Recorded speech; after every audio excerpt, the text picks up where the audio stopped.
Hi friends, ಎಲ್ರಿಗೂ ನಮಸ್ಕಾರ. ನಾನು ನಿಮ್ಮ ಪ್ರಜ್ವಲ್. ಸೊ ಇವತ್ತು ನಾನು ಒಂದು ಹೊಸ ಟಾಪಿಕ್ನೊಂದಿಗೆ ಬಂದಿದ್ದೀನಿ. ಇವತ್ತಿನ ಈ ಟಾಪಿಕ್ ಏನಂದರೆ ಭೂಮಿಯ ವಾಯುಮಂಡಲ. ಸೊ ನಾನು ಇವಾಗಲೇ ಸೌರಮಂಡಲದ ಬಗ್ಗೆ ವೀಡಿಯೋಸ್ನ ಮಾಡಿದ್ದೀನಿ. ನಿಮಗೆ ಸೌರಮಂಡಲದ ಬಗ್ಗೆ ಏನಾದರೂ ಡೀಟೇಲ್ಸ್ ಬೇಕು ಅಂತ ಅಂದರೆ ಡಿಸ್ಕ್ರಿಪ್ಷನಲ್ಲಿ ಲಿಂಕ್ಸ್ ಇರುತ್ತೆ, ಹೋಗಿ ಪಾರ್ಟ್ಸ್ ವೈಸ್ ವೀಡಿಯೋಸ್ನ ನೋಡಿ. ಸೊ ಒಂದು ಪಾರ್ಟ್ ಕೂಡ ಮಿಸ್ ಮಾಡಿದ್ರೆ ನಿಮ್ಗೆ ಅರ್ಥ ಆಗಲ್ಲ. ಸೊ ಈ ವಿಡಿಯೋನ ನಾವು ಭೂಮಿಯ ವಾಯುಮಂಡಲ ಒಂದು ಟಾಪಿಕ್ನೊಂದಿಗೆ ಸ್ಟಾರ್ಟ್ ಮಾಡೋಣ. ಸೊ ಇನ್ನೂ ಯಾರು ನಮ್ಮ ಒಂದು ಚಾನಲ್ಗೆ ಸಬ್ಸ್ಕ್ರೈಬ್ ಆಗಿಲ್ಲ, ಆದಷ್ಟು ಬೇಗ ಎಲ್ಲರೂ ಸಬ್ಸ್ಕ್ರೈಬ್ ಆಗಿ, ಹಾಗೆ ಪಕ್ಕದಲ್ಲಿ ಇರತಕ್ಕಂತಹ ಬೆಲ್ ಬಟನ್ನ ಪ್ರೆಸ್ ಮಾಡಿ. ವಿಡಿಯೋ ಏನಾದರೂ ನಿಮಗೆ ಇಷ್ಟ ಆದರೆ ಲೈಕ್ ಮಾಡಿ, ಹಾಗೆ ನಿಮ್ಮ ಫ್ರೆಂಡ್ಸ್ಗೂ ಕೂಡ ಶೇರ್ ಮಾಡಿ. ಯಾರ್ಯಾರು ಕಾಂಪಿಟೇಟಿವ್ ಓದ್ತಾ ಇದ್ದೀರಾ ಅವ್ರಿಗೆ, ಹಾಗೆ ಯಾರ್ಯಾರು ತಮ್ಮ ಡಿಗ್ರೀಸ್ PUCನಲ್ಲಿ ಜಿಯೋಗ್ರಫಿ ಸಬ್ಜೆಕ್ಟನ್ನು ತೊಗೊಂಡಿದ್ದೀರಾ, ಸೊ ಅವ್ರಿಗೂ ಕೂಡ ತುಂಬಾ ಇಂಪಾರ್ಟೆಂಟ್ ಆಗಿರುತ್ತೆ. ಸೊ ಎಸ್ಪೆಷಲಿ ಕಾಂಪಿಟೇಟಿವ್ಗೆ ತುಂಬಾ ಇಂಪಾರ್ಟೆಂಟ್ ಚಾಪ್ಟರ್ ಆಗಿರುತ್ತೆ. ಬನ್ನಿ, ಹಾಗಾದರೆ ತಡ ಮಾಡೋದು ಬೇಡ, ವಿಡಿಯೋನ ಸ್ಟಾರ್ಟ್ ಮಾಡೋಣ. ಭೂಮಿಯ ವಾಯುಮಂಡಲ. ಭೂಮಿಯ ವಾತಾವರಣ ಅಥವಾ ವಾಯುಮಂಡಲವು ಭೂಮಿಯು ತನ್ನ ಸುತ್ತಲೂ ಗುರುತ್ವಾಕರ್ಷಣೆಯಿಂದ ಸೆಳೆದಿಟ್ಟಿರುವ ಅನಿಲಗಳ ವಿಶಾಲ ಆವರಣ. ಭೂಮಿಯ ವಾತಾವರಣವು ಸೂರ್ಯನ ಅತಿನೇರಳೆ ಕಿರಣಗಳನ್ನು ಹಿಡಿದಿಟ್ಟುಕೊಳ್ಳುವುದರಿಂದಲೂ, ಸೂರ್ಯನಿಂದ ಬರುವ ಉಷ್ಣತೆಯನ್ನು ಉಳಿಸಿಕೊಂಡು ಭೂಮಿಯ ಮೇಲ್ಮೈಯನ್ನು ಬೆಚ್ಚಗಿಡುವುದರಿಂದಲೂ, ಮತ್ತು ಹಗಲು ರಾತ್ರಿಗಳಲ್ಲಿ ತಾಪಮಾನವು ತೀರಾ ಏರಿಕೆಯಾಗದಂತೆ ನಿಯಂತ್ರಿಸುವುದರಿಂದಲೂ ಭೂಮಿಯ ಜೀವರಾಶಿಗಳನ್ನು ರಕ್ಷಿಸುತ್ತದೆ. ಭೂತಳದಿಂದ ಎತ್ತರ ಏರಿದಂತೆ ವಾಯುಗುಣದಲ್ಲಿ ಗಮನಾರ್ಹ ವ್ಯತ್ಯಯಗಳು ಕಂಡುಬರುತ್ತವೆ. ಆದ್ದರಿಂದ ಅಧ್ಯಯನದ ಅನುಗುಣವಾಗಿ ವಾಯುಮಂಡಲವನ್ನು ಹಲವಾರು ಅನುಕೂಲ ಸ್ತರ ಅಥವಾ ಗೋಳಗಳಾಗಿ ವಿಭಾಗಿಸಿದೆ. ಯಾವುದೇ ವಿಶಿಷ್ಟ ಸ್ತರದಲ್ಲಿಯ ವಾಯುವಿನ ಭೌತಗುಣಗಳು ಒಂದೇ ಇರುತ್ತವೆ. ಈ ಪ್ರಕಾರ ಸುಮಾರು 85 ಕಿಲೋಮೀಟರ್ ಉನ್ನತಿಯವರೆಗಿನದು ಸಮಗೋಳ, ಹೋಮೋಸ್ಪಿಯರ್, ಅದನ್ನು ಇಂಗ್ಲೀಷ್ನಲ್ಲಿ ಹೋಮೋಸ್ಪಿಯರ್ ಅಂತ ಕರೀತಾರೆ. ಅಲ್ಲಿಂದ ಮೇಲಿನದು ಪೂರ್ತಿ ಭಿನ್ನಗೋಳ, ಹೆಟರೋಸ್ಪಿಯರ್. ಹೆಸರೇ ಸೂಚಿಸುವಂತೆ ಅಲ್ಲಿಯ ವಾಯು ಸಂಯೋಜನೆ ಮತ್ತು ಗುಣ ವಿವಿಧ ಉನ್ನತಿಗಳಲ್ಲಿ ವಿವಿಧವಾಗಿರುತ್ತವೆ. ಕೆಳ ಎತ್ತರಗಳಲ್ಲಿ ಭಾರ ಅನಿಲಗಳು O2, N2 ಇತ್ಯಾದಿ, ಅಂದರೆ ಆಕ್ಸಿಜನ್ ಆ್ಯಂಡ್ ನೈಟ್ರೋಜನ್, ಮತ್ತು ಮೇಲೆ ಹೋದಂತೆ ಹಗುರ ಅನಿಲ ಪರಮಾಣುಗಳು, ಅಂದರೆ ಆಕ್ಸಿಜನ್ ಆ್ಯಂಡ್ ನೈಟ್ರೋಜನ್ ಇತ್ಯಾದಿ ಇರುವುದು. ಭೂತಳದಿಂದ 100 ಕಿಲೋಮೀಟರ್ ಎತ್ತರದವರೆಗಿನದನ್ನು ಮಧ್ಯವಾಯುಮಂಡಲವೆಂದು, ಅಲ್ಲಿಂದ ಮೇಲಿನದನ್ನು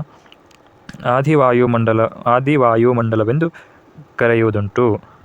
ಇದನ್ನು ಉಷ್ಣತೆ ಭೂಮಟ್ಟದಿಂದ ಮಧ್ಯವಾಯುಮಂಡಲದತ್ತ ಏರಿದಂತೆ ಮೊದಲು ಉಷ್ಣತೆ ಇಳಿಯುತ್ತದೆ, ಮತ್ತೆ ಏರುತ್ತದೆ. ಇನ್ನೊಮ್ಮೆ ಇದೇ ವಿದ್ಯಮಾನ ಪುನರಾವರ್ತಿಸುತ್ತದೆ. ಆದಿವಾಯುಮಂಡಲದಲ್ಲಾದರೋ ಉಷ್ಣತೆ ಏಕಪ್ರಕಾರ ಏರುತ್ತದೆ. ಸುಮಾರು 400 ಕಿಲೋಮೀಟರ್ ಎತ್ತರದಲ್ಲಿ ಅದು 1000 ಡಿಗ್ರಿ ಸೆಲ್ಸಿಯಸ್ನಷ್ಟು ಇರುತ್ತದೆ. ಭೂಮಿಯ ವಾತಾವರಣದ ತೂಕವು ಸುಮಾರು 5 ಕ್ವಾಡ್ರಿಲಿಯನ್ ಟನ್ಗಳಷ್ಟು. ಈ ತೂಕದ ಮುಕ್ಕಾಲು ಭಾಗವು ಭೂಮಿಯ ಮೇಲ್ಮೈಯಿಂದ 11 ಕಿಲೋಮೀಟರ್ ವರೆಗಿನ ವಾಯುವಿನಿಂದಾಗುತ್ತದೆ. ಮೇಲ್ಮೈಯಿಂದ ಎತ್ತರಕ್ಕೆ ಹೋದಂತೆಲ್ಲ ವಾತಾವರಣ ಸಾಂದ್ರತೆಯು ಕ್ಷೀಣಿಸುತ್ತಾ ವಾತಾವರಣವು ತೆಳ್ಳಗಾಗುತ್ತಾ ಇನ್ನೂ ಮೇಲಕ್ಕೆ ಹೋದಂತೆ ನಿಧಾನವಾಗಿ ಅಂತರಿಕ್ಷವಾಗಿ ಮಾರ್ಪಡುತ್ತದೆ. ವಾತಾವರಣಕ್ಕೂ ಅಂತರಿಕ್ಷಕ್ಕೂ ಯಾವುದೇ ನಿಶ್ಚಿತ ಗಡಿಯಿಲ್ಲ. ಅಂತರಿಕ್ಷ ನೌಕೆಯು ಭೂಮಿಯ ವಾತಾವರಣವನ್ನು ಮರುಪ್ರವೇಶಿಸಿದಾಗ ಭೂಮಿಯ ಮೇಲ್ಮೈಯಿಂದ ಸುಮಾರು 120 ಕಿಲೋಮೀಟರ್ ಎತ್ತರದಲ್ಲಿ ವಾಯುವಿನ ಉಪಸ್ಥಿತಿಯನ್ನು ತೋರುವ ಗಮನಾರ್ಹ ವಿದ್ಯಮಾನಗಳನ್ನು ಕಾಣಬಹುದು. ಸಾಮಾನ್ಯವಾಗಿ ಮೇಲ್ಮೈಯಿಂದ 100 ಕಿಲೋಮೀಟರ್ ಎತ್ತರದಲ್ಲಿರುವ ಕರ್ಮನ್ ರೇಖೆ ಎಂದು ಕರೆಯಲ್ಪಡುವ ಪ್ರದೇಶವನ್ನು ಅಂತರಿಕ್ಷ ಮತ್ತು ವಾತಾವರಣದ ಗಡಿ ಎಂದು ಪರಿಗಣಿಸುತ್ತಾರೆ. ಫ್ರೆಂಡ್ಸ್, ಇವಾಗ ನಾವು ನೆಕ್ಸ್ಟ್ ಸಂಯೋಜನೆ ಬಗ್ಗೆ ನೋಡೋಣ. ಸೊ ವಾಯುಮಂಡಲದ ಸಂಯೋಜನೆ ಯಾವ ರೀತಿ ಇದೆ, ಯಾವ್ಯಾವ ಅನಿಲಗಳು ಬರುತ್ತೆ ಅನ್ನೋದನ್ನು ನಾವೆಲ್ಲ ನೋಡೋಣ. ಸೊ ಮೈನ್ ಇಂಪಾರ್ಟೆಂಟ್ ಆಗಿ ನೈಟ್ರೋಜನ್ 78.084% ಇರುತ್ತೆ. ಆಮೇಲೆ ಆಕ್ಸಿಜನ್ O2, ಇದು ನೈಟ್ರೋಜನ್ದು. N2 ಆಕ್ಸಿಜನ್ O2 20.946% ಇದೆ ಆಕ್ಸಿಜನ್. ಆಮೇಲೆ ಇನ್ನೊಂದು ಮೇನ್ ಅಂದರೆ ಆರ್ಗಾನ್ ಬರುತ್ತೆ.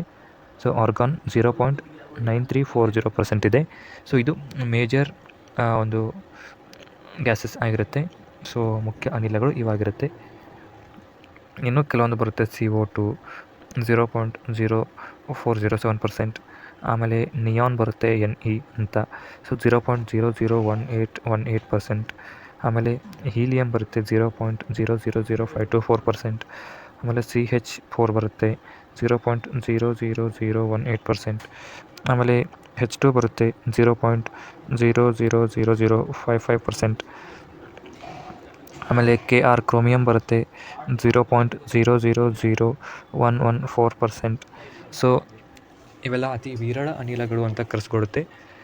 ಇವು ಮೇಲಿನ 3 ಮುಖ್ಯ ಅನಿಲಗಳು ಅಂತ ಕರೆಸ್ಕೊಡುತ್ತೆ. ಸೊ ಇಲ್ಲಿ ಯಾರಿಗೆ ವಿಜುವಲ್ ಅಂದರೆ ಯಾರ್ಯಾರಿಗೆ ಕಾಣಿಸುತ್ತೆ ಅವರು ಇಲ್ಲಿ ಫೋಟೋಸ್ನ ನೋಡ್ಬೋದು. ಸೊ ಇಲ್ಲಿ 2 ಫೋಟೋಸ್ನ ಹಾಕಿದ್ದೀನಿ. ಒಂದು ಮುಖ್ಯ ಅನಿಲಗಳು, ಇನ್ನೊಂದು ವಿರಳ ಅನಿಲಗಳ ಫೋಟೋಸ್ನ ನಾನು ಹಾಕಿರ್ತೀನಿ. ಸೊ ನೀವು ನೋಡ್ಕೊಳ್ಳಿ. ಹಾಗೆ ನಾವು ಮುಂದೆ ನೋಡ್ತಾ ಹೋಗೋದಾದರೆ, ವಾಯುವು ಮುಖ್ಯವಾಗಿ ಸಾರಜನಕ, ಆಮ್ಲಜನಕ ಮತ್ತು ಆರ್ಗಾನ್ ಅನಿಲಗಳಿಂದ ಕೂಡಿದೆ. ನಾನು ಮುಂಚೆನೇ ಹೇಳಿದಾಗೆ ಆಕ್ಸಿಜನ್, ನೈಟ್ರೋಜನ್ ಮತ್ತು ಆರ್ಗಾನ್. ಸಾರಜನಕ ಅಂದರೆ ನೈಟ್ರೋಜನ್, ಆಮ್ಲಜನಕ ಅಂದರೆ ಆಕ್ಸಿಜನ್, ಆರ್ಗಾನ್ ಅಂದರೆ ಆರ್ಗಾನ್. ಸೊ ಈ 3 ಮುಖ್ಯ ಅನಿಲಗಳಾಗಿರುತ್ತೆ. ಇವುಗಳನ್ನು ವಾತಾವರಣದ ಮುಖ್ಯ ಅನಿಲಗಳೆನ್ನುತ್ತಾರೆ. ಸೊ ಉಳಿದ ಇತರ ಅನಿಲಗಳು ತೀರಾ ವಿರಳ ಪ್ರಮಾಣದಲ್ಲಿವೆ. ಇವುಗಳನ್ನು ವಾತಾವರಣದ ವಿರಳ ಅನಿಲಗಳೆನ್ನುತ್ತಾರೆ.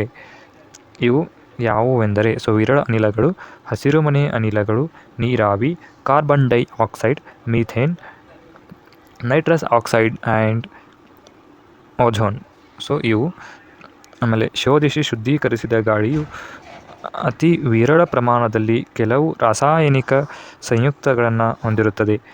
ಶುದ್ಧೀಕರಿಸಿದ ಸಾಮಾನ್ಯ ವಾಯುವಿನಲ್ಲಿ ಹಲವು ಪ್ರಾಕೃತಿಕ ವಸ್ತುಗಳು ಕಾಣಬರುತ್ತವೆ. ಅವು ಯಾವುವೆಂದರೆ ಧೂಳು, ಪರಾಗರೇಣು, ಅತಿಸೂಕ್ಷ್ಮ ಬೀಜಗಳು, ಕಡಲ ತೇವಾಂಶ ಅಂದರೆ ಸೀ ಸ್ಪ್ರೇ ಅಂತ ಇದನ್ನು ಕರೀತಾರೆ, ಜ್ವಾಲಾಮುಖಿಗಳ ಬೂದಿ, ಉಲ್ಕೆಗಳ ಬೂದಿ ಮುಂತಾದವು. ಕೈಗಾರಿಕಾ ಪ್ರದೂಷಕಗಳಾದ ಕ್ಲೋರಿನ್ ಮತ್ತು ಅದರ ಸಂಯುಕ್ತಗಳು. ಆಮೇಲೆ ಫ್ಲೋರಿನ್ ಮತ್ತು ಅದರ ಸಂಯುಕ್ತಗಳು. ಕ್ಲೋರಿನ್ ಬೇರೆ, ಫ್ಲೋರಿನ್ ಬೇರೆ. ಸೊ ಕ್ಲೋರಿನ್ಗೆ Cl ಬರುತ್ತೆ, ಫ್ಲೋರಿನ್ಗೆ Fl ಬರುತ್ತೆ. ಆಮೇಲೆ ಪಾದರಸ ಮತ್ತು ಗಂಧಕ. ಸಂಯುಕ್ತ ರೂಪಕ್ಕೆ ಉದಾಹರಣೆ ಕೊಡಬೇಕಂದ್ರೆ ಸಲ್ಫರ್ ಡೈಆಕ್ಸೈಡ್. ಸೊ ಇಲ್ಲಿ ಒಂದು ನಾನು ಪಟ್ಟಿನ ನಿಮಗೆ ಕೊಡ್ತಾ ಇದ್ದೀನಿ. ಒಣಹಬೆಯ ಸಂಯೋಜನೆ ಪ್ರಮಾಣಕ್ಕನುಗುಣವಾಗಿ. ಸೊ ಯಾವ್ಯಾವುದು ಎಷ್ಟೆಷ್ಟು ಇದೆ, ಎಷ್ಟೆಷ್ಟು ಸಂಯೋಜನೆ ಇದೆ ಅನ್ನೋದನ್ನು ನಾನು ಇವಾಗ ಆಲ್ರೆಡಿ ನಿಮಗೆ ತಿಳಿಸಿದ್ದೀನಿ. ಸೊ ಆದರೂ ಕೂಡ ಇಲ್ಲಿ ಒಂದು ಕೋಷ್ಟಕವನ್ನು ಕೊಟ್ಟಿರ್ತೀನಿ. ಸೊ ನೀವು ನೋಡಬಹುದು. ಈ ಕೋಷ್ಟಕದಲ್ಲಿ ಎಲ್ಲ ರೀತಿಯ ಇನ್ಫಾರ್ಮೇಷನ್ ಇರುತ್ತೆ.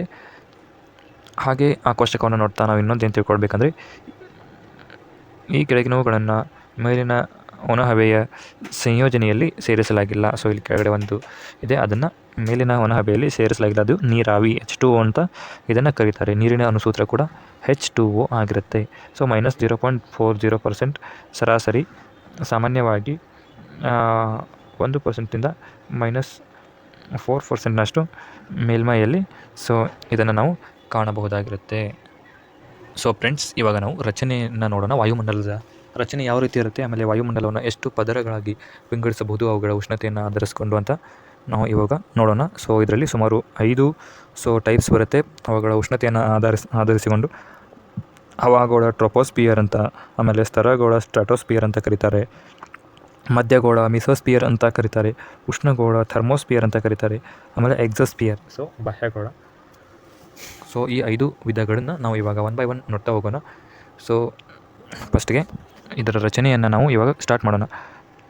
ಭೂಮಿಯು ವಾತಾವರಣವನ್ನು 5 ಪ್ರಮುಖ ವಲಯ ಅಥವಾ ಪದರಗಳನ್ನಾಗಿ ವಿಭಾಗಿಸಲಾಗಿದೆ. ವಾತಾವರಣದಲ್ಲಿ ನೆಲದಿಂದ ಎತ್ತರಕ್ಕೆ ಹೋದಂತೆ ಉಷ್ಣತೆಯು ಹೆಚ್ಚಾಗುತ್ತದೆಯೋ ಅಥವಾ ಕಡಿಮೆಯಾಗುತ್ತದೆಯೋ ಎಂಬುದರ ಮೇಲೆ ಈ ವಲಯಗಳನ್ನು ವಿಂಗಡಿಸಲಾಗಿದೆ. ಕೆಳಗಿನಿಂದ ಮೇಲಕ್ಕೆ ಹೋದಂತೆ ಈ ವಲಯಗಳು ಈ ರೀತಿ ಇರುತ್ತೆ. ಮೊದಲನೇದಾಗಿ ಹವಾಗೋಳ ಟ್ರೋಪೋಸ್ಪಿಯರ್. ಭೂಮಧ್ಯ ಪ್ರದೇಶದಲ್ಲಿ ನೆಲದಿಂದ ಶುರುವಾಗಿ 17 ಕಿಲೋಮೀಟರ್ ಎತ್ತರದವರೆಗೆ ಮತ್ತು ಧ್ರುವ ಪ್ರದೇಶಗಳಲ್ಲಿ ನೆಲದಿಂದ 7 ಕಿಲೋಮೀಟರ್ ಎತ್ತರದವರೆಗೆ ಈ ವಲಯ ಹರಡಿದೆ. ಸೆಕೆಂಡ್ ಒನ್ ಸ್ತರಗೋಳ ಸ್ಟ್ರಾಟೋಸ್ಪಿಯರ್. ಟ್ರೋಪೋಸ್ಪಿಯರ್ನ ಗಡಿ ಪ್ರದೇಶವಾದ ಟ್ರೋಪೋಪಾಸ್ನಿಂದ 50 ಕಿಲೋಮೀಟರ್ ಎತ್ತರದವರೆಗೆ ಈ ವಲಯ ಹರಡಿದೆ. ಥರ್ಡ್ ಒನ್, ಮಧ್ಯಗೋಳ ಮಿಸೋಸ್ಫಿಯರ್ ಸ್ಟ್ರಾಟೋಸ್ಫಿಯರ್ನಿಂದ 80ರಿಂದ 85 ಕಿಲೋಮೀಟರ್ ಎತ್ತರದವರೆಗೆ ಈ ವಲಯವಿದೆ. ಫೋರ್ತ್ ಒನ್, ಉಷ್ಣಗೋಳ ಥರ್ಮೋಸ್ಫಿಯರ್ ಮಿಸೋಸ್ಫಿಯರ್ನ ಮೇಲಿರುವ ಈ ವಲಯದಲ್ಲಿ ಉಷ್ಣಾಂಶ ಹೆಚ್ಚುತ್ತಾ ಹೋಗುತ್ತದೆ. ಉಷ್ಣತೆ 1500 ಡಿಗ್ರಿ ಸೆಲ್ಸಿಯಸ್ ವರೆಗೂ ಏರಬಹುದು. Fifth one, ಎಕ್ಸೋಸ್ಫಿಯರ್. ಇದು ವಾತಾವರಣದ ಅತ್ಯಂತ ಹೊರವಲಯದ ಪದರ. ಇಲ್ಲಿಂದ ವಾತಾವರಣವು ಅಂತರಿಕ್ಷವಾಗಿ ಬದಲಾಗುತ್ತದೆ. ಸೊ ನೀವು ಇಲ್ಲಿ ನೋಡಬಹುದು, ಇಲ್ಲಿ ನಾನು ಫೋಟೋಸ್ನ ಹಾಕಿದ್ದೀನಿ. ಸೊ ಫಸ್ಟ್ ಒನ್ ಟ್ರೋಪೋಸ್ಫಿಯರ್, ಆಮೇಲೆ ಅದ್ರ ಮೇಲ್ಗಡೆ ಇರೋದು ಸ್ಟ್ರಾಟೋಸ್ಫಿಯರ್, ಅದ್ರ ಮೇಲ್ಗಡೆ ಇರೋದು ಮಿಸೋಸ್ಫಿಯರ್, ಆಮೇಲೆ ಅದ್ರ ಮೇಲ್ಗಡೆ ಇರೋದು ಥರ್ಮೋಸ್ಫಿಯರ್, ಆಮೇಲೆ ಲಾಸ್ಟ್ ಒನ್ ಪೂರ್ತಿ ಮೇಲ್ಗಡೆ ಇರೋದು ಎಕ್ಸೋಸ್ಫಿಯರ್. ಸೊ ನಾನಿಲ್ಲಿ 1 by 1 ಫೋಟೋಸ್ನ ಹಾಕಿದ್ದೀನಿ. ಸೊ ಅವುಗಳು ಅದರ ಮೇಲ್ಗಡೆನ ನೀವು ಅವುಗಳನ್ನ ಜೋಡಿಸ್ತಾ ಹೋಗಬೇಕು. ಸೊ ಈ 5 ಒಂದು ವಲಯಗಳನ್ನು ಕಂಟಿನ್ಯೂ ಮಾಡೋಣ. ಮಧ್ಯವಾಯುಮಂಡಲದಲ್ಲಿಯ 3 ಸ್ತರಗಳ ನಡುವಿನ ಎಲ್ಲೆಗಳಿಗೆ ಆಯಾ ಗೋಳಗಳ ಅಂತ್ಯಗಳೆಂದು ಹೆಸರು. ಹೀಗೆ 20 ಕಿಲೋಮೀಟರ್ ಎತ್ತರದಲ್ಲಿ ಅವಾಂತ್ಯ, 50 ಕಿಲೋಮೀಟರ್ನಲ್ಲಿ ಸ್ತರಾಂತ್ಯ ಮತ್ತು 85 ಕಿಲೋಮೀಟರ್ನಲ್ಲಿ ಮಧ್ಯಾಂತ್ಯ. ಈ ಅಂತ್ಯಗಳಲ್ಲಿ ಆಯಾ ಗೋಳದ ಸರಾಸರಿ ಉಷ್ಣತೆ 15 ಡಿಗ್ರಿ ಸೆಲ್ಸಿಯಸ್ ಎತ್ತರ ಏರಿದಂತೆ ಇದು ಪ್ರತಿ ಕಿಲೋಮೀಟರ್ಗೆ ಸುಮಾರು 6.5 ಡಿಗ್ರಿ ಸೆಲ್ಸಿಯಸ್ ಇಳಿಯುತ್ತಾ ಅವಾಂತ್ಯದಲ್ಲಿ -60 ಡಿಗ್ರಿ ಸೆಲ್ಸಿಯಸ್ ಆಗಿರುವುದು. ಮೇಲಿನ ಸ್ತರಗೋಳದಲ್ಲಿ ಉಷ್ಣತೆ ಏರುತ್ತಾ ಸ್ತರಾಂತ್ಯದಲ್ಲಿ 0 ಡಿಗ್ರಿ ಸೆಲ್ಸಿಯಸ್ ತಲುಪುತ್ತದೆ. ವಾಯುಮಂಡಲದಲ್ಲಿ ನಿಮ್ನತಮ ಉಷ್ಣತೆಯ ಪ್ರದೇಶ ಮಧ್ಯಾಂತ್ಯ. ಇಲ್ಲಿ ಅದು -90 ಡಿಗ್ರಿ ಸೆಲ್ಸಿಯಸ್. ವಾಯುಮಂಡಲದಲ್ಲಿಯ ಅನಿಲಗಳು, ಇವುಗಳ ಸಾಂದ್ರತೆಗಳು ವಿವಿಧ ಉನ್ನತಿಗಳಲ್ಲಿ ವಿವಿಧವಾಗಿರುವುದರಿಂದ ಇವು ಅಪಾತ ಸೌರ ವಿಕಿರಣದಿಂದ ಹೀರಿಕೊಳ್ಳುವ ವಿದ್ಯುತ್ಕಾಂತ ತರಂಗಗಳು ವಿಭಿನ್ನವಾಗಿರುತ್ತವೆ. ಈ ಕಾರಣದಿಂದಾಗಿ ಬೇರೆ ಬೇರೆ ಸ್ತರಗಳಲ್ಲಿಯ ಉಷ್ಣತೆಗಳು ಬೇರೆ ಬೇರೆ ಇರುವವು. ಅಧಿಕ ತೀಕ್ಷ್ಣ ವಿದ್ಯುತ್ಕಾಂತ ಅಲೆಗಳನ್ನು ಹೀರಿದ ಅಣುಪರಮಾಣುಗಳು ಅಯಾನೀಕರಣಗೊಳ್ಳುತ್ತವೆ. ಇಂಥವು ಜಮೆಯಾಗಿರುವ ವಲಯ ಅಯಾನ್ಗೋಳ. ಇದು ಸ್ವತಂತ್ರ ಎಲೆಕ್ಟ್ರಾನ್ ಯುಕ್ತವಾಗಿರುವುದರಿಂದ ವಿವಿಧ ಸ್ಥಳಗಳ ನಡುವೆ ರೇಡಿಯೋ ಸಂಪರ್ಕ ಸಾಧ್ಯವಾಗಿದೆ. ಇನ್ನು ಈ ಗೋಳದಲ್ಲಿಯ ಎಲೆಕ್ಟ್ರಾನ್ ಸಾಂದ್ರತೆ ಏಕರೀತಿ ಇಲ್ಲವಾಗಿ ಇದರಲ್ಲಿ 3 ಮುಖ್ಯ ಸ್ತರಗಳನ್ನು ಗುರುತಿಸಿದೆ. 50ರಿಂದ 100 ಕಿಲೋಮೀಟರ್ ಎತ್ತರದಲ್ಲಿ ಡಿ ಸ್ತರ, 100ರಿಂದ 150 ಕಿಲೋಮೀಟರ್ ಎತ್ತರದಲ್ಲಿ ಇ ಸ್ತರ ಮತ್ತು 150ರಿಂದ ಸುಮಾರು 450 ಕಿಲೋಮೀಟರ್ ಎತ್ತರದಲ್ಲಿ ಎಫ್ ಸ್ತರ. ಉನ್ನತಿಯೊಡನೆ ಎಲೆಕ್ಟ್ರಾನ್ ಸಾಂದ್ರತೆ ಏರುತ್ತದೆ. ಡಿ ಸ್ತರದ ಆರಂಭದಲ್ಲಿ ಈ ಸಾಂದ್ರತೆ ಘನ ಸೆಂಟಿಮೀಟರ್ಗೆ 10 ಎಲೆಕ್ಟ್ರಾನ್ಗಳು, ಕೊನೆಯಲ್ಲಿ 100 ಎಲೆಕ್ಟ್ರಾನ್ಗಳು. ಮುಂದಿನ ಕೆಲವು ಕಿಲೋಮೀಟರ್ಗಳಲ್ಲಿ ಸಾಂದ್ರತೆ ಕಡಿಮೆಯಾಗಿ ಮತ್ತೆ ಏರತೊಡಗುತ್ತದೆ. ಈ ಸ್ತರದ ಕೊನೆಯಲ್ಲಿ ಅದು 10,000, ಅಲ್ಲಿಂದ ಮೇಲಿನ 16 ಕಿಲೋಮೀಟರ್ಗಳಲ್ಲಿ ಅದು ಕಡಿಮೆಯಾಗಿ ಮತ್ತೆ ಏರಲಾರಂಭಿಸುತ್ತದೆ. ಹೀಗೆ ಎಫ್ ಸ್ತರದ ಕೊನೆಯಲ್ಲಿ ಸಾಂದ್ರತೆ ಘನ ಸೆಂಟಿಮೀಟರ್ಗೆ 10⁴ - 10⁶, ಅಂದರೆ 10ನ್ನು 4 ಸಾರಿ ಇಟ್ಟು ಗುಣಿಸಿದಾಗ, ಆಮೇಲೆ 10ನ್ನು 6 ಸಾರಿ ಇಟ್ಟು ಗುಣಿಸಿದಾಗ ಎಷ್ಟು ಬರುತ್ತೆ? ಅದು 10⁴ - 10⁶, ಅಂದರೆ 10 × 10 × 10 × 10 - 10 × 10 × 10 × 10 × 10 × 10. ಸೊ ಇದು 10⁴ and 10⁶ ಆಗುತ್ತೆ. ಸೊ ಮ್ಯಾಥಮೆಟಿಕ್ಸಲ್ಲಿ ಸ್ಟ್ರಾಂಗ್ ಇರೋರಿಗೆ ಇದು ಅರ್ಥ ಆಗುತ್ತೆ. ಮ್ಯಾಥಮೆಟಿಕ್ಸಲ್ಲಿ ಯಾರು ಸ್ಟ್ರಾಂಗ್ ಇಲ್ಲ, ಸೊ ಇದನ್ನು ನೀವು ತಿಳ್ಕೊಳ್ಳಿ. 10ನ್ನು 4 ಸಾರಿ ಇಟ್ಟು ಗುಣಿಸಿದ್ರೆ ಸೊ 10⁴ ಆಗುತ್ತೆ. 10ನ್ನು 6 ಸಾರಿ ಇಟ್ಟು ಗುಣಿಸಿದ್ರೆ 10⁶ ಆಗುತ್ತೆ. ಸೊ 10 × 10 10 ಸ್ಕ್ವೇರ್, 10 × 10 × 10 10³ ಆಗುತ್ತೆ, ಅಂದರೆ 10⁵. ಹಿಂಗೆ ಇದು ಕಂಟಿನ್ಯೂ ಆಗ್ತಾ ಹೋಗುತ್ತೆ. ಸೊ 10⁴ - 10⁶. ಎಫ್ ಸ್ತರದಲ್ಲಿ ಕೆಲವೊಮ್ಮೆ 2 ಸ್ತರಗಳು F1 ಮತ್ತು F2 ಗೋಚರಿಸುತ್ತವೆ. F ಸ್ತರದ ಮೇಲಕ್ಕೆ ಉನ್ನತಿಯೊಂದಿಗೆ ಸಾಂದ್ರತೆ ಇಳಿಯುತ್ತಾ ಸಾವಿರಾರು ಕಿಲೋಮೀಟರ್ ಎತ್ತರದಲ್ಲಿ ಎಲೆಕ್ಟ್ರಾನ್ ಸಾಂದ್ರತೆ ಶೂನ್ಯವಾಗುತ್ತದೆ. ಅಯಾನೀಕಾರಕ ವಿದ್ಯುತ್ಕಾಂತ ಅಲೆಗಳು, ಅಯಾನೀಕರಣಗೊಳ್ಳುವ ಅನಿಲಗಳು ಜೊತೆಯಾಗಿರುವಾಗ ಮಾತ್ರ ವಾಯುಮಂಡಲದಲ್ಲಿ ಎಲೆಕ್ಟ್ರಾನ್ ಮತ್ತು ಧನ ಅಯಾನ್ಗಳು ಉತ್ಪನ್ನವಾಗುವುವು. ಭೂಮಿಯಿಂದ ಅತ್ಯಧಿಕ ಉನ್ನತಿಯಲ್ಲಿ ಶಕ್ತಿಯುತ ವಿದ್ಯುತ್ಕಾಂತ ತರಂಗಗಳು ಸಮೃದ್ಧವಾಗಿದ್ದರೂ ಅಯಾನೀಕರಣಗೊಳ್ಳಬಲ್ಲ ಅನಿಲಗಳೇ ಇರುವುದಿಲ್ಲ. ಹಾಗೆಯೇ ಭೂಮಿಗೆ ಸಮೀಪದಲ್ಲಿ ಅಂಥ ಅನಿಲಗಳು ಹೇರಳವಾಗಿದ್ದರೂ ಸಾಕಷ್ಟು ಅಲೆಗಳೇ ಒದಗುವುದಿಲ್ಲ ಎಂದೇ ಸ್ವತಂತ್ರ ಎಲೆಕ್ಟ್ರಾನ್ ಯುಕ್ತ ಅಯಾನುಗೋಳ 50 ರಿಂದ ಸುಮಾರು 500 ಕಿಲೋಮೀಟರ್ ಸೀಮಿತವಾಗಿದೆ. ಭೂಮಿಯಿಂದ 50 ಕಿಲೋಮೀಟರ್ ಎತ್ತರದ ವಾಯುಮಂಡಲದಲ್ಲಿಯೂ ಅನಿಲಗಳ ಅಯಾನೀಕರಣ ಸ್ವಲ್ಪಮಟ್ಟಿಗೆ ಸದಾ ಜರುಗುತ್ತಿರುವುದು ಸೌರವಿಕಿರಣದಲ್ಲಿಯೂ ಮುಖ್ಯವಾಗಿ ಎಲೆಕ್ಟ್ರಾನ್ಗಳು 50 ಕಿಲೋಮೀಟರ್ ಮೇಲ್ಮಟ್ಟದ ವಾಯುಮಂಡಲದಲ್ಲಿ ಪೂರ್ಣವಾಗಿ ಹೀರಲ್ಪಡುತ್ತವೆ. ಆದರೆ ವಿಶ್ವದ ಎಲ್ಲೆಡೆಗಳಿಂದ ಭೂಮಿಗೆ ಬರುವ ವಿಶ್ವಕಿರಣಗಳು ಯಾವ ಅಡೆತಡೆಯೂ ಇಲ್ಲದೆ ತಳ ತಲುಪುತ್ತವೆ. ಇವುಗಳ ಅತಿ ತೀಕ್ಷ್ಣತೆಯಿಂದಾಗಿ 50 ಕಿಲೋಮೀಟರ್ ಎತ್ತರದಲ್ಲಿರುವ ನಿಮ್ನ ಸಾಂದ್ರತೆಯ ಅನಿಲಗಳು ಯಾವುವೂ ವಿಶ್ವಕಿರಣಗಳಿಂದ ಅಯಾನೀಕರಣಗೊಳ್ಳುವುದಿಲ್ಲ. ಅಲ್ಲಿಂದ ಕೆಳಗಿನ ವಾಯುಮಂಡಲದಲ್ಲಿರುವ ಅಧಿಕ ಸಾಂದ್ರತೆಯ ಅನಿಲಗಳು, ಮುಖ್ಯವಾಗಿ O2, N2ಗಳು ವಿಶ್ವಕಿರಣಗಳಿಂದ ಅಯಾನೀಕರಣಗೊಳ್ಳುತ್ತವೆ. O2, N2 ಅಂದರೆ ಆಕ್ಸಿಜನ್ ಆ್ಯಂಡ್ ನೈಟ್ರೋಜನ್ ಆಗಿರುತ್ತೆ. ಈ ಕ್ರಿಯೆಯಲ್ಲಿ ಉಂಟಾಗುವ ಎಲೆಕ್ಟ್ರಾನ್ಗಳು ಇಲ್ಲಿಯ ಪರಿಸರದಲ್ಲಿ ಹೆಚ್ಚು ಕಾಲ ಸ್ವತಂತ್ರ ಸ್ಥಿತಿಯಲ್ಲಿರಲಾರವು. ಇವು ಸುತ್ತಲಿನ ಅನಿಲಗಳು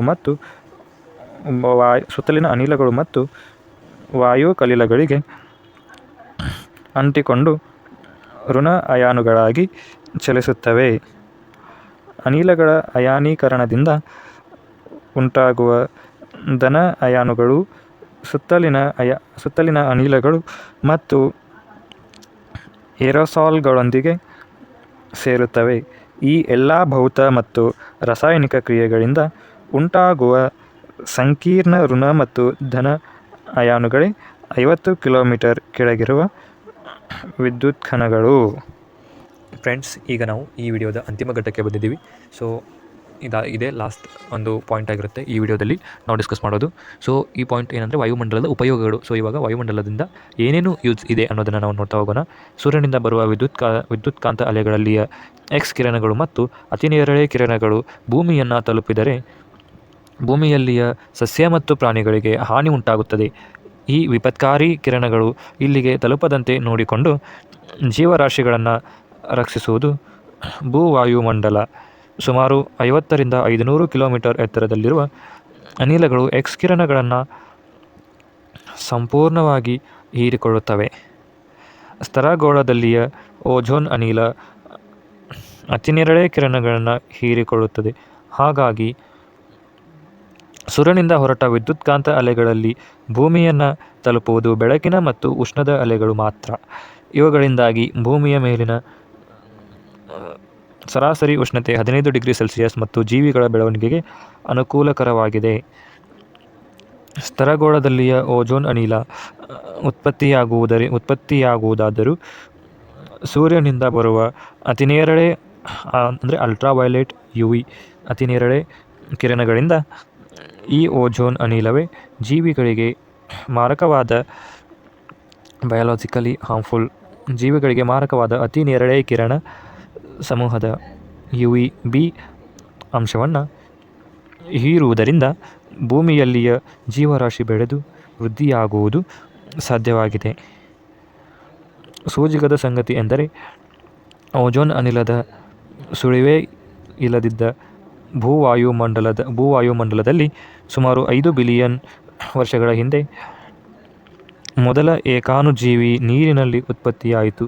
ಅನಂತರ ಸಾವಿರಾರು ವರ್ಷಗಳಲ್ಲಿ ಹಂತ ಹಂತವಾಗಿ ವಿಕಾಸ ಹೊಂದಿದ ಜೀವಿಗಳು ವರ್ತಮಾನ ಮಟ್ಟ ತಲುಪಿವೆ. ಜೀವವಿಕಾಸ ಹಂತ ಹಂತವಾಗಿ ಬೆಳೆದು ಬಂದಂತೆ ಭೂ ವಾತಾವರಣದಲ್ಲಿಯ ಓಜೋನ್ ಅನಿಲ ಪದರವು ಬೆಳೆದು ಜೀವಿಗಳನ್ನು UVBಯ ಅಪಾಯದಿಂದ ರಕ್ಷಿಸಿದೆ. ಈಗಿನ ಭೂವಾಯುಮಂಡಲದ ಘಟಕವಾಗಿರುವ ಸ್ತರಗೋಳದ ಓಜೋನ್ ವಾತಾವರಣದ ಭೂಮಿಯಲ್ಲಿಯ ಸಸ್ಯ ಮತ್ತು ಜೀವಿಗಳಿಗೆ ಹಾನಿಯಾಗುವ ಸಂಭವವಿದೆ. ಧ್ರುವ ಪ್ರದೇಶಗಳ ಸ್ತರಗೋಳದಲ್ಲಿ ಕಂಡುಬಂದಿರುವ ಓಜೋನ್ ರಂಧ್ರ ಓಜೋನ್ ಹೋಲ್ ಭವಿಷ್ಯದ ವಿಪತ್ತನ್ನು ತೋರಿಸುವುದೆಂದು ವಿಜ್ಞಾನಿಗಳು ಹೇಳಿದ್ದಾರೆ. ಸೊ ಇಲ್ಲಿಗೆ ಈ ಒಂದು ವಿಡಿಯೋನ ನಾನು ಮುಗಿಸ್ತಾ ಇದ್ದೀನಿ. ಈ ವಿಡಿಯೋ ಏನಾದರೂ ನಿಮಗೆ ಇಷ್ಟ ಆದರೆ ಲೈಕ್ ಮಾಡಿ, ಹಾಗೆ ನಿಮ್ಮ ಫ್ರೆಂಡ್ಸ್ಗೂ ಕೂಡ ಶೇರ್ ಮಾಡಿ, ಅವ್ರಿಗೂ ಕೂಡ ಸಬ್ಸ್ಕ್ರೈಬ್ ಮಾಡೋದಕ್ಕೆ ಹೇಳಿ. ಹಾಗೆ ನೀವು ಸಬ್ಸ್ಕ್ರೈಬ್ ಆಗಿಲ್ಲ ಅಂದರೆ ಸಬ್ಸ್ಕ್ರೈಬ್ ಆಗಿ ಅಂತ ಹೇಳ್ತಾ ಸೊ ಈ ವಿಡಿಯೋನ ಮುಗಿಸ್ತಾ ಇದ್ದೀನಿ. ಬಾಯ್ ಫಾರ್ ನೌ.